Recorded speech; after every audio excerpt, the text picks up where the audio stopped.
ওইখানে একটা হেলিকপ্টার পাওয়া গেছিল, মানে বিধ্বস্ত অবস্থায়। তো এটা আমরাই পাইছি।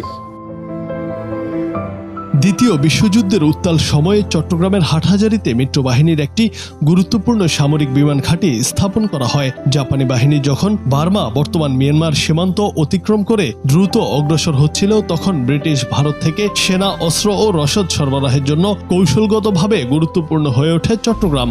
এই প্রয়োজন থেকে চট্টগ্রামের হাটহাজারী সদর থেকে প্রায় পশ্চিম আলমপুর এলাকায় ৩৭ একর জায়গা জুড়ে নির্মিত হয় একটি সামরিক বিমান ঘাঁটি।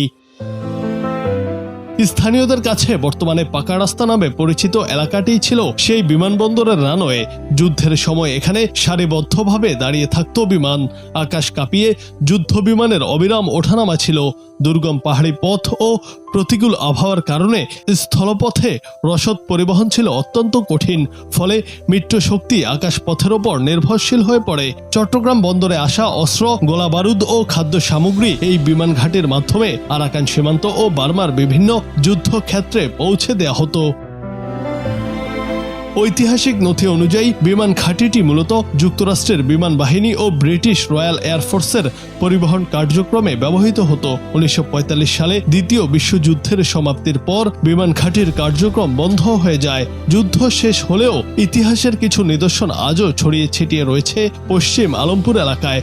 বিমান ঘাঁটির প্রশাসনিক ভবনের ধ্বংসাবশেষ, সিগন্যাল বা যোগাযোগ ব্যবস্থার স্থাপনার অংশ, বিমান চলাচলের রাস্তা এবং বিভিন্ন অবকাঠামোর চিহ্ন এখনো দেখা যায়। তবে সংরক্ষণের অভাবে এসব ঐতিহাসিক স্থাপনা দিন দিন বিলীন হয়ে যাচ্ছে।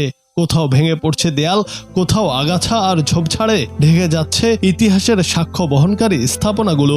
এটা ব্রিটিশে তৈরি করছিল যুদ্ধের সময়, যুদ্ধের আগে, মানে এই জাপানের সাথে যুদ্ধ করার সময়, যা আমরা শুনছি আর কি।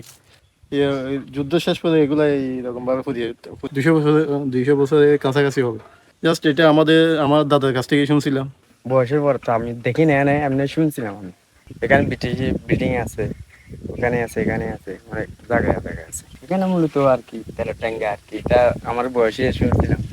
তো অনেক লোক আসলো, লোক আইসা এখানে কিছু পাই নাই। একসময় যে স্থান যুদ্ধ বিমানের গর্জনে মুখর ছিল, আজ সেখানে নীরবতা। চারপাশে গড়ে উঠেছে বসতঘর, কৃষিজমি ও নানা স্থাপনা।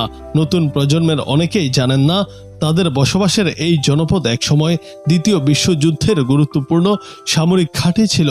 যথাযথ সংরক্ষণ ও গবেষণার উদ্যোগ না নিলে অচিরেই হারিয়ে যেতে পারে হাটহাজারীর এই অনন্য ঐতিহাসিক অধ্যায়ের শেষ চিহ্নটুকু।